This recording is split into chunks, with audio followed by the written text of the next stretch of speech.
Hello दोस्तों। आज हम बात करेंगे कैसे हम अपने बच्चों को निगेटिव इन्फ्लुएंस और हैबिट से बचाएं। एज अ पेरेंट, आप चाहते हैं कि आपके बच्चों से बुरी आदतें और गलत इन्फ्लुएंस को दूर करें और उन्हें अच्छी आदतें और अच्छा कल्चर सिखाएं। आप एग्री करेंगे, जब हमारे माँ बाप हमें बड़ा कर रहे थे और जब हम छोटे थे, उस वक्त शायद हमारे माँ बाप को टेंशन नहीं था कि बच्चे गलत रास्ते पे चले जाएंगे या बच्चे बिगड़ जाएंगे। क्योंकि जब हम छोटे थे उस time TV, mobile, video games, internet और पबजी जैसे गेम्स और नहीं थे, ना ही टिंडर जैसी एप्स अवेलेबल थी। गर्लफ्रेंड बॉयफ्रेंड का कल्चर अवेलेबल नहीं था उस टाइम अगर हम मेंटल हेल्थ की बात करें तो स्ट्रेस, टेंशन, एंजाइटी, डिप्रेशन और सोसाइटल थॉट्स, ये सब प्रॉब्लम्स नहीं थे।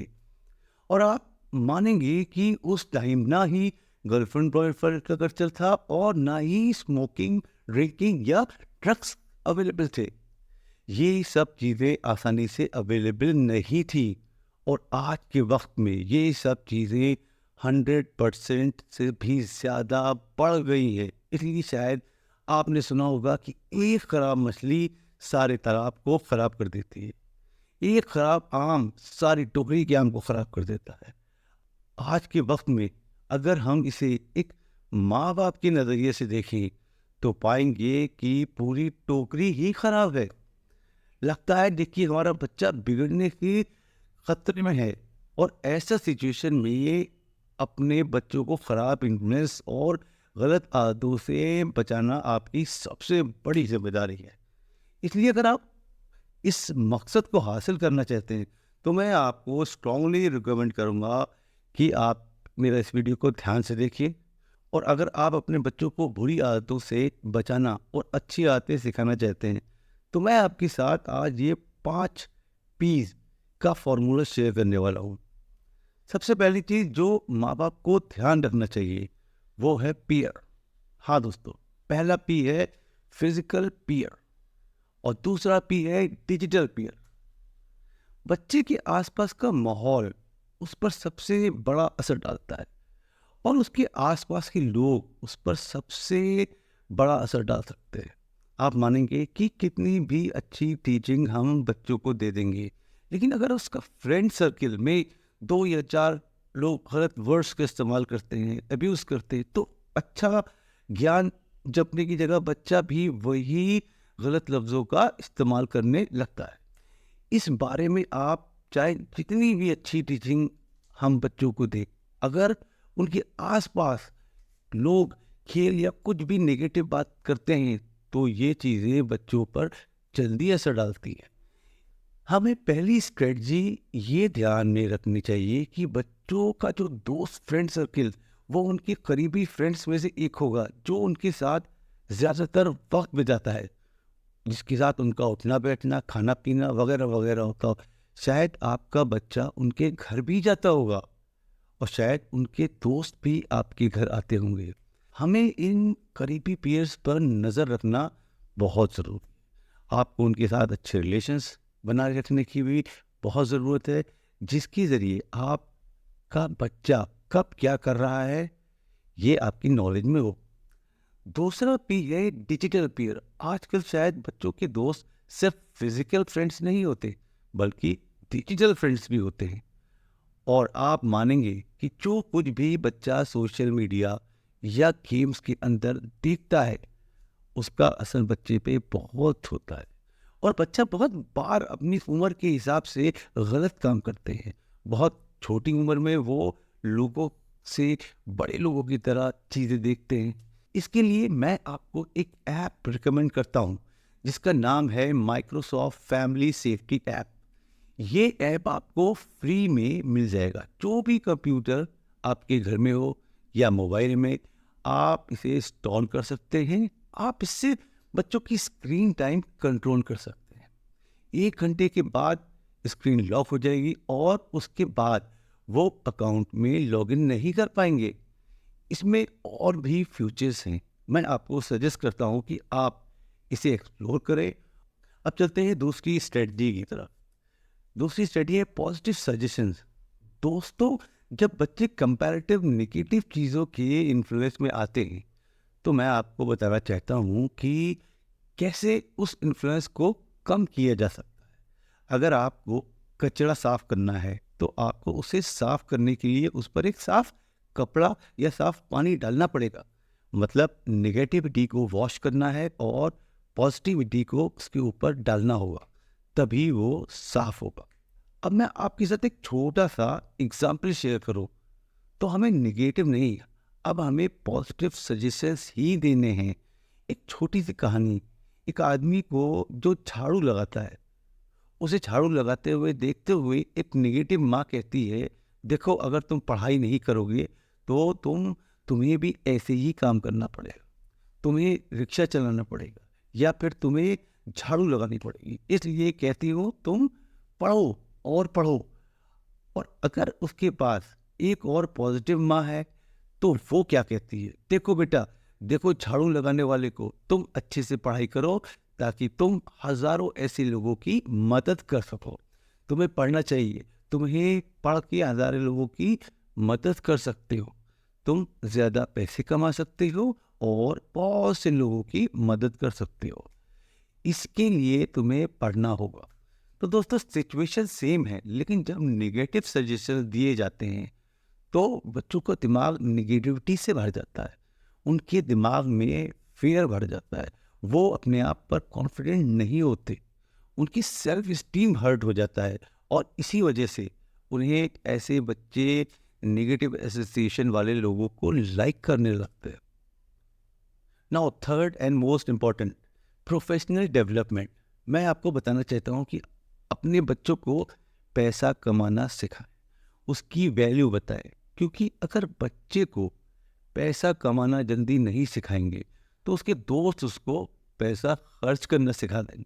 बच्चों को टाइम की वैल्यू सिखाएं, क्योंकि अगर आपने बच्चों को वैल्यू नहीं टाइम पे सिखाई तो बच्चे के दोस्त बच्चे को टाइम वेस्ट करना सिखा देंगे, उसके दोस्त से और भी बहुत सारे काम। इसलिए मैं आपको रिकमेंड करूंगा, जब भी बच्चा 9 या 10 साल के आसपास का हो जाता है, आप आपकी बेटी या बेटी जो भी आप है उनको काम करते हैं, कैसे काम उन्हें बताइए, आप कैसे काम करते हैं, क्या ड्यूटी होती है, क्या रिस्पॉन्सिबिलिटी होती है, उसको क्या फ्यूचर हो सकता है, उस आप पढ़ते हैं, वो सारी चीज़ों को प्रोफेशनल डेवलप कराएं, उन चीज़ों की नॉलेज दें बच्चों को। ये सब की शुरुआत आप 10 या 11 साल की उम्र से कर। आज से पहले आप रेस्टोरेंट में जाते थे, पिज़्ज़ा या पास्ता या कुछ और ऑर्डर करते थे और आप उसे खाकर वापस आ जाते थे। बट नाउ प्रोफेशनल डेवलपमेंट को ध्यान में रखते हुए जब आप खाने का ऑर्डर देते हैं और खाना आने में 15 से 20 मिनट का टाइम लगता है, उसमें बच्चों को मोबाइल न दें, बल्कि उनसे डिस्कशन करें, इस रेस्टोरेंट में कितना पैसा लगा, कितना स्टाफ है, कितना इलेक्ट्रिसिटी का बिल आता होगा, क्या ये बिजनेस प्रॉफिटेबल है, कितने लोग आते हैं, क्या लगता है कितना मैन पावर रिक्वायर्ड होगी इसमें स्मूथली रन करने के लिए। चलो हम लोग एक प्रोजेक्ट बनाते हैं, बच्चों की प्रोफेशनल थिंकिंग डेवलप करने की कोशिश करें, उसकी कमर्शियल थिंकिंग को डेवलप कराएं। अगर इसी एज से उसे इस तरह के कमर्शियल इनपुट्स मिलेंगे तो बच्चा अपनी लाइफ के लिए, अपने फ्यूचर के लिए भी सोचेगा और वो ज़्यादा सिंसियर होगा।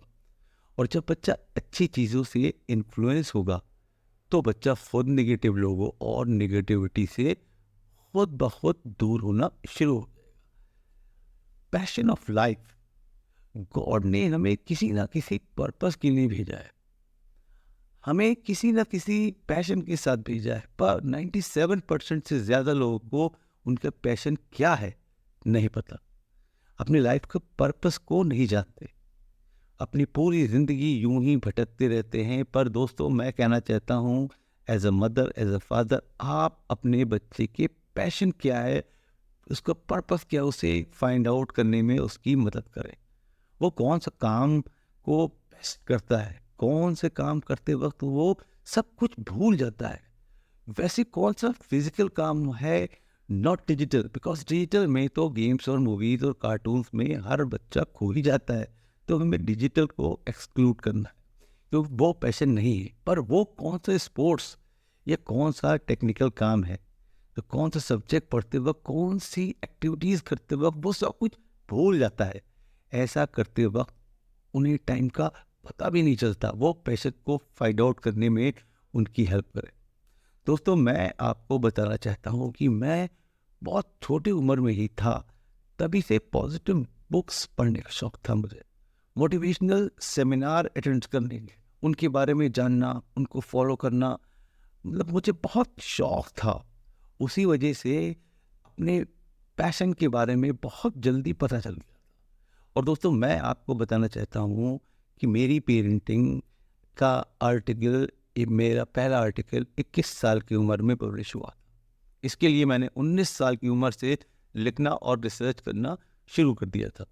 अगर आप बिल गेट्स की ज़िंदगी देखें, वॉरेन बफेट की ज़िंदगी देखें, स्टीव जॉब्स की, या किसी की भी, मार्क ज़करबर्ग की देखें, ज़िंदगी देखें, तो आप देखेंगे कि उन्होंने अपनी लाइफ की पर्पस या पैशन बहुत छोटी उम्र में ही जान लिया। मैं आपको बताना चाहता हूँ कि जब बच्चा अपने पैशन को फॉलो करता है तो उसको फैशन या एडिक्शन की ज़रूरत नहीं पड़ती।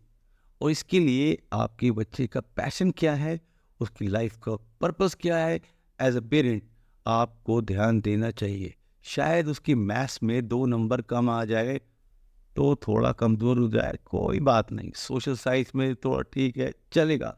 वो काम स्कूल के टीचर से, ट्यूशन से, आप अलग अलग तरीक़ों से कोचिंग से कराते हैं, लेकिन कोई और टीचर या कोई स्कूल आपकी मदद नहीं करेगा आपके बच्चे की पैशन या पर्पस को जानने के लिए।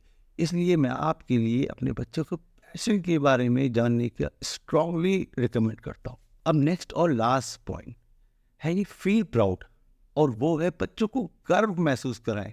हाँ, अगर आपका बच्चा खुद पर गर्व महसूस करता है तो उसके गलत रास्ते पे जाने और गलत लोगों को इन्फ्लुएंस में आने के चांसेस कंपैरेटिवली काफ़ी कम होते हैं। वो बच्चा जो अपने बारे में नेगेटिव सोचता है, उसे गलत आदतों के इन्फ्लुएंस में जल्दी जानने के चांसेस हो जाते हैं। यही सर्वे कहता है। साइकोलॉजी कहती है कि वो बच्चे जो ज़्यादा सोशल मीडिया पर बिजी रहते हैं, वो इसलिए क्योंकि जब उन्हें फिज़िकल दुनिया में उसके माँ बाप से लाइक्स नहीं मिलते, पेरेंट्स उन पर प्राउड फील नहीं करते, तो दोस्तों वो बस अपनी तस्वीर पोस्ट करते हैं और उस हर वक्त लाइक्स पाना चाहते हैं। इसी के लिए अपने बच्चों को दिन में 2-3 बार प्यार ज़रूर जाहिर करें, शुरू करें। आप महसूस होगा कि बच्चा आपके साथ ज़्यादा कनेक्टेड महसूस करेगा, बच्चा आपकी बात ज़्यादा सुनेगा। तो 3 बार कौन सा टाइम है? सबसे पहला टाइम है जब बच्चा उठता है, आप उसे प्यार करिए और प्यार से हक देते हुए उठाइए। बच्चे पर चिल्लाना, धमकाना, डांटना, ये सब बिल्कुल ना करें। उन्हें प्यार से गले लगाते हुए उठाएं और जैसे ही बच्चा अपनी आंखें खुलता है, उसे बताएं, बेटा मैं तुमसे बहुत प्यार करता हूँ, मैं तुम पे गर्व करता हूँ। और ऐसा करते रहे, उसे अपने बारे में पॉजिटिव महसूस कराएं। सेकंड टाइम, जब लंच का टाइम हो या डिनर का टाइम हो, अगर आप बच्चे के साथ खाना सर्व कर रहे हैं या उसके साथ खाना खा रहे हैं, उस टाइम भी आप बच्चे के साथ शेयर कर सकते हैं कि बेटा मैं ये तुम्हारे लिए किया है, मैं तुमसे बहुत प्यार करता हूँ, वगैरह वगैरह। अब नंबर 3 और सबसे इम्पोर्टेंट चीज़, वो है रात को सोने की टाइम। जब बच्चा रात को सोता है, उस टाइम अगर आप अपने बच्चे से प्यार करते हैं और प्यार आप उस पर गर्व करते हैं, उसको एहसास दिलाते हैं, तो जब बच्चे को बताते हैं, बच्चा पॉजिटिव स्लीप के साथ सोता है। जब बच्चा अपनी लाइफ के बारे में पॉजिटिव सोच कर सोता है तो उसकी स्ट्रेस होने के चांसेस, डिप्रेशन में जाने के चांसेस या सुसाइडल थॉट्स होने के चांसेस बहुत कम हो जाते हैं। तो दोस्तों, आज के इस वीडियो के लिए बस इतना ही। अगर आपको मेरा वीडियो पसंद आया होगा तो प्लीज़ मुझे कमेंट बॉक्स में ज़रूर लिख के बताइएगा और वीडियो को लाइक कर दीजिएगा और चैनल को तो ज़रूर सब्सक्राइब कीजिएगा। Thank you.